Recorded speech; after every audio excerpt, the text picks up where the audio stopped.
Another year has come and gone, so you know what time it is. Time to talk about my favorite games released the past year. 2023 was an incredible year for gaming, probably the best we've had since 2017. That being said, there are a lot of games to cover, way more than just 10, so be warned, the honorable mention section will be longer than the main list. As usual, this is just my personal preference, so my ranking may not align with yours. With all that said, let's jump right into the list. Number 10. While he may have closed out 2022's list, Kirby is back to start 2023's list with Kirby's Return to Dreamland Deluxe. I love the original Wii title, but this remake honestly made that version irrelevant. The new stylized art direction is so pleasant to look at, and the game runs and feels just as good as the original, if not way better.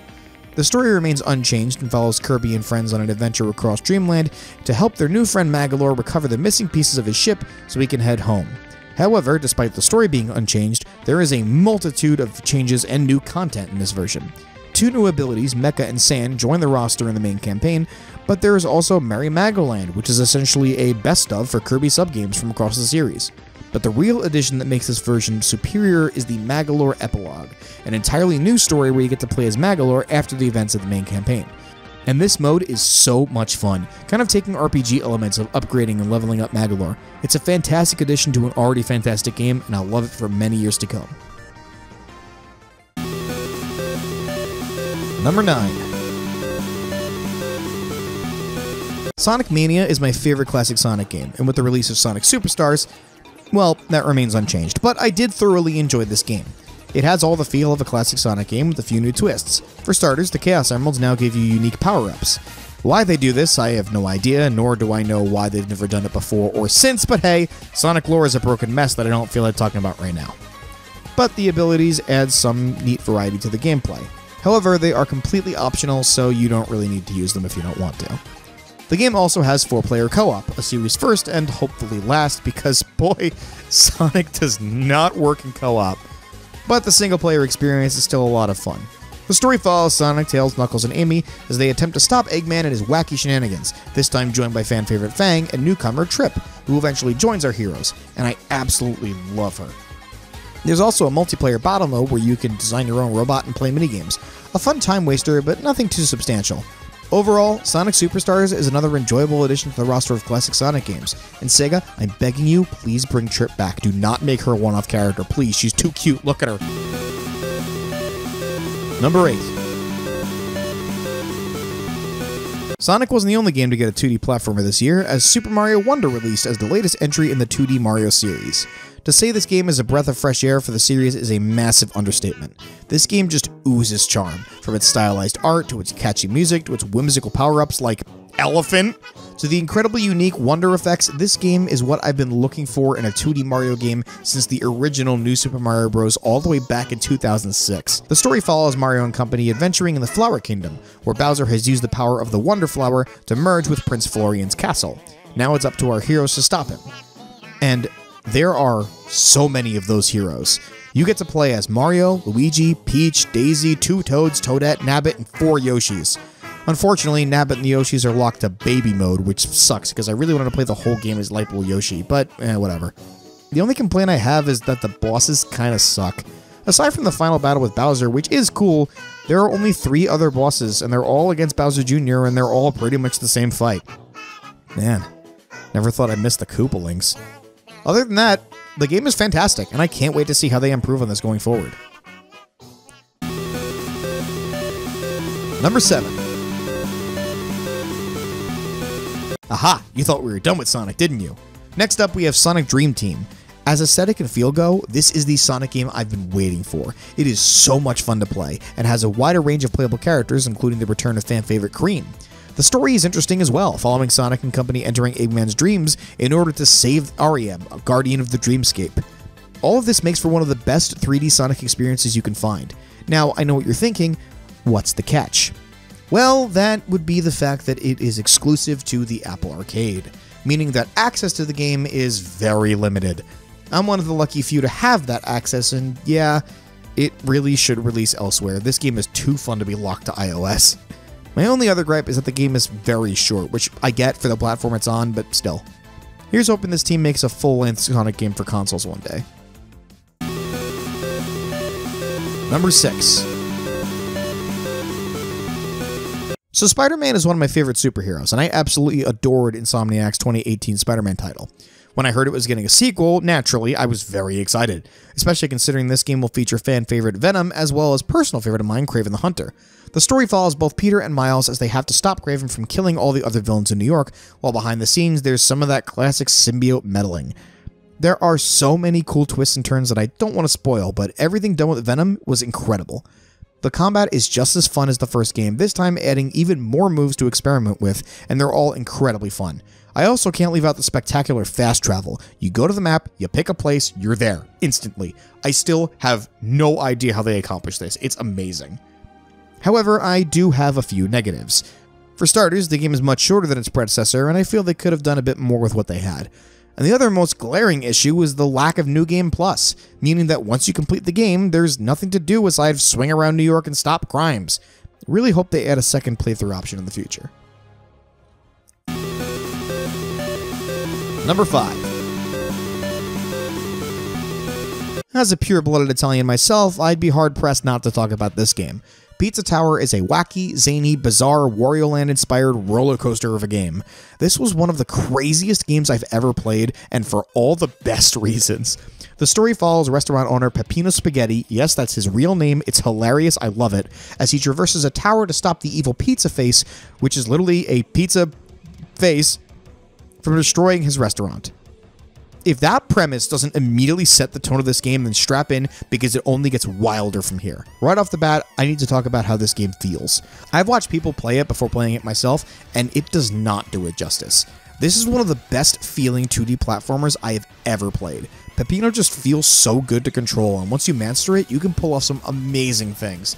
The game features a ranking system that's not uncommon in most games, but the highest possible rank is the perfect score of the P rank, achieved by getting all the collectibles in a level while getting your combo meter as high as possible without taking a hit. It is a brutal challenge, but getting a P rank is one of the most rewarding feelings out there. I can already tell this game is going to be huge in the speedrunning community, and I can't wait to see some crazy runs. Number 4. Aha! You thought we were done with Mario, didn't you? Next up, we have Super Mario RPG, a remake of the Super Nintendo classic, as well as one of my favorite RPGs. The story is unchanged and follows Mario, Peach, and Bowser as they join forces with new friends Mallow and Geno to gather the star pieces from the evil Smithy gang so they can restore the Star Road and save everyone's wishes. The gameplay is enhanced to the best possible degree. The iconic timed hit mechanic is back in full force, where now perfect timing damages all enemies. The game is also beautiful to look at, and the remix music by the GOAT Yoko Shimomura hit just as hard here as they did in the original.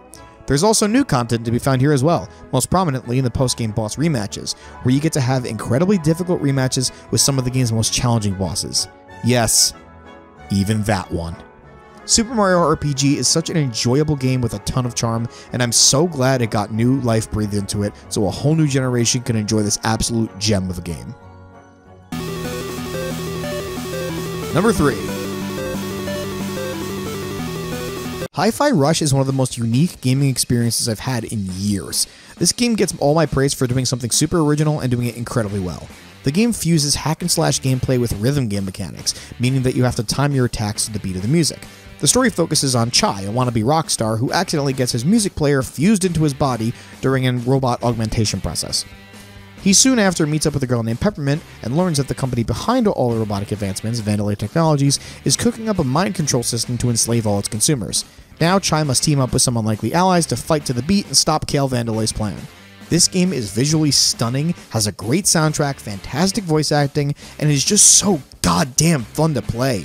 It's not without its flaws though, certain sections can be a bit backtracky and the combat sections can get a little tedious towards the end, but it's still a fantastic experience from start to finish that will really get you feeling like a true rock star. Number 2. The Messenger is one of my favorite Metroidvania games, and I've talked about it in the past. So when I found out that it was not only getting a prequel, but a JRPG prequel, I was both shocked and incredibly hyped. Sea of Stars exceeded my wildest expectations. The art style is so incredibly charming, the music is fantastic, and the gameplay is all the best parts of Mario RPG and Chrono Trigger while still feeling unique. The story follows two Solstice warriors, Valere and Zale, on their quest to save the world from powerful demons known as Dwellers. But they aren't alone. They have multiple allies to help, including their best friend and Chef Garl, a super cool teleporting ninja named Sarai, and many, many more. I don't want to go too in-depth due to spoilers, but trust me when I say the story is amazing. And if you're a fan of The Messenger, then you're in luck because there is a ton of cool connections to that game that have me grinning ear to ear. But even if you haven't played The Messenger, Shaze64's is still an incredible RPG with tons of content that I can't recommend enough. Alright, before getting to our number one spot, I'd like to go over a few honorable mentions. Strap in, because there's a lot of them. First, let's talk about DLC. Teenage Mutant Ninja Turtles, Shredder's Revenge, Dimension Shell Shock. An awesome new DLC for Shredder's Revenge that adds a challenge mode and 2 new playable characters, Usagi and Karai, as well as multiple color palettes for all the characters. It's super cool, rad new additions to a totally rad game. Sonic Frontiers: The Final Horizon. The last major update for Sonic Frontiers added playable Tails, Amy, and Knuckles, and a bunch of new stages. While the rest of the DLC is a very mixed bag, there are some standouts, like the new final boss and an amazing new remix of I'm Here with Kellen Quinn. Now with the DLCs out of the way, let's move on to actual games. These will be ranked in order, with the last one being the honorary number 11. The Murder of Sonic the Hedgehog. Man, we got a lot of Sonic this year, huh? Including the super cute murder mystery visual novel. This game is really charming, and I'd love to see something like this from Sega again someday. Disney Illusion Island. When this game was coming out, I thought it was going to be Rayman Origins but Disney, and I was kinda right, but I was pleasantly surprised that it's also a Metroidvania. It's nothing too complex, and it's very much baby's first Metroidvania, but it's charming and fun to play with friends. F-Zero 99. If you told me we were getting a new F-Zero and that it was a Battle Royale remake of the first one, I'd probably call you crazy, but that's exactly what this is. 99 racers blasting through at high speed. It's really fun, but man, I just want a brand new F-Zero game. WarioWare Move It. The spiritual successor to WarioWare Smooth Moves, WarioWare Move It is just as much a blast to play as its predecessor. And while I'm not exactly sold on Wario's new voice, it doesn't take away from the overall enjoyment of the game. Nickelodeon All-Star Brawl 2. A very pleasant surprise. I enjoyed the first game, but it was very unpolished. But add a budget and more time and you get a sequel that vastly improves over the original in every possible way. Except for cutting most of the roster. Seriously, I don't know why we're still cutting rosters in 2023. Whatever. Justice for Hugh Neutron. SpongeBob SquarePants: The Cosmic Shake. Continuing the Nickelodeon train, we have the sequel to Battle for Bikini Bottom. I absolutely love Battle for Bikini Bottom, and Cosmic Shake is the perfect sequel. It really captured what made the first game so much fun, but I still think Battle for Bikini Bottom is a little bit better. Pseudo Regalia, a PlayStation 1/Nintendo 64 inspired 3D Metroidvania game. This game is great platforming, combat, and music, but its lack of map is pretty hindering, especially for a Metroidvania game. I'm also not exactly the biggest fan of how this game handles wall jumps, but if you can get past that, it's a pretty damn good time. Star Wars Jedi Survivor. I love Star Wars Fallen Order, and Jedi Survivor is a worthy sequel. It built on a lot of what the first game set up, has a great story with many twists and turns. However, its lack of planet diversity made the game feel very samey compared to its predecessor. I like Fallen Order a little more because of this. Gravity Circuit, a super cool Mega Man X inspired NES-style game with killer music, super fluid movement, and great presentation. There's a lot of mechanics to learn and play around with, and it's super fun. This game is really solid and definitely gets a recommendation from me. Mortal Kombat 1. The newest installment in the Mortal Kombat series and the second reboot, Mortal Kombat 1 perfectly continues where Mortal Kombat 11 Aftermath left off. It is such a cool game with great story, classic Mortal Kombat gameplay, brutal fatalities, cameo fighters to assist in battle, and fucking Omni-Man. This rules. Street Fighter 6. This game continues my trend of only enjoying the even-numbered Street Fighters. Street Fighter 6 is one of the best games in the series with its awesome roster with much more on the way, super in-depth story mode, new gameplay options for newcomers, and so much more. I have a blast with this game, and I'll keep fighting as many new challengers that approach me. Legend of Zelda Tears of the Kingdom. On the negative side, Tears of the Kingdom is just Breath of the Wild, but again. But on the positive side, Tears of the Kingdom is just Breath of the Wild, but again. While the story is really good on its own, knowing it's a direct sequel to Breath of the Wild really hurts the story, as they left a lot of loose ends. Still, the game is fun, features some killer music, and Matt Mercer as Ganondorf. What more can I say? Crash Team Rumble. I'll be honest, I did not think I would like this game. A PvP co-op multiplayer Crash Bandicoot game? Yeah, that didn't sound very appealing. But honestly, I fucking love this game. It's way more fun than I ever could have anticipated, and it's so addicting. Currently, they're doing a Spyro event that adds Spyro characters to the roster, and it's great. Allura is busted, and I love her. Baldur's Gate 3. Here it is, the game that actually won Game of the Year. I absolutely love Dungeons & Dragons. I play it all the time with my friends, I'm huge in a Critical Role, and I have way more dice sets than any normal human should. Baldur's Gate 3 is D&D the video game, and it's great. It's fantastic. With a great story, memorable characters, and so much more, it more than earned its award. So why did it just miss the top 10? Well, I do really enjoy this game, but it just doesn't have the same feel as playing at a table. Your choices are much more limited, and that kind of takes away from the chaotic fun that D&D has. Still, the game is really good and a must-play for D&D fans.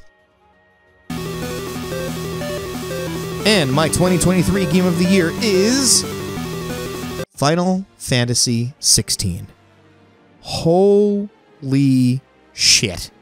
This was one of the greatest experiences of my life. Everything about this game was a 10. From the atmosphere, to the characters, to the locales, to the combat, to the music, to the fucking summon kaiju battles. This is the best new Final Fantasy in years. Now, in order to talk about this game, I'll have to go into some spoilers. I'll only be spoiling the first couple hours of the game, but if you really want to avoid any and all spoilers, I strongly suggest you stop watching this video and go play the game for yourself. Seriously, this is number 1. Video's over after this. You won't miss much. Go play the game. As for the rest of you who stayed, here we go. The story follows Clive Rosfield, Prince of the Kingdom of Rosaria, on a quest to find the Dominant of Fire, aka the host of the icon Ifrit, to seek revenge for his brother's murder. Along the way, he meets a man named Sid, and they join forces. Eventually, Clive discovers that he is Ifrit's Dominant, and therefore responsible for his brother's death.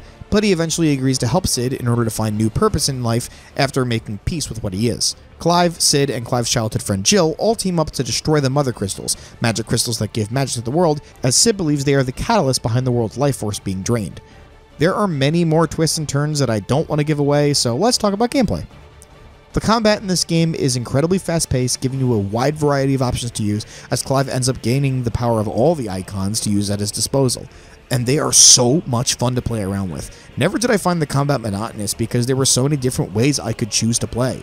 But the real crowning jewel of this game is the icon fights. In these battles, you take control of Ifrit and fight the other icons in insane kaiju battles that would make Godzilla jealous. The fights against Titan and Bahamut are easily the highlights, with the Bahamut fight being one of my favorite boss battles ever. Let's get to some other stuff. The voice cast in this game, incredible. I have to give the biggest praise to Ben Starr's spectacular performance as Clive. He just nails every emotion this character lets out. Oh, and I can't leave out the incredible musical score by Masayoshi Soken. Every score in this game fits the situation perfectly, and there are too many amazing songs to count. Final Fantasy 16 is just a masterpiece of gaming, and it has earned its spot as my second favorite game in the series behind 7 because I love 7 too much. That's never getting dethroned. So, that's my list. Are there any games that I missed that you enjoyed this year? Leave your favorite game of 2023 in the comments below. If you liked the video, leave a like to let me know. And hey, if you liked hearing my voice for this long, consider subscribing to hear it more. And if you really liked me, hit the bell to get notified when I upload so you won't miss a single video. Here's to another great year of gaming 2024, and as always, I will catch you guys next time. See ya!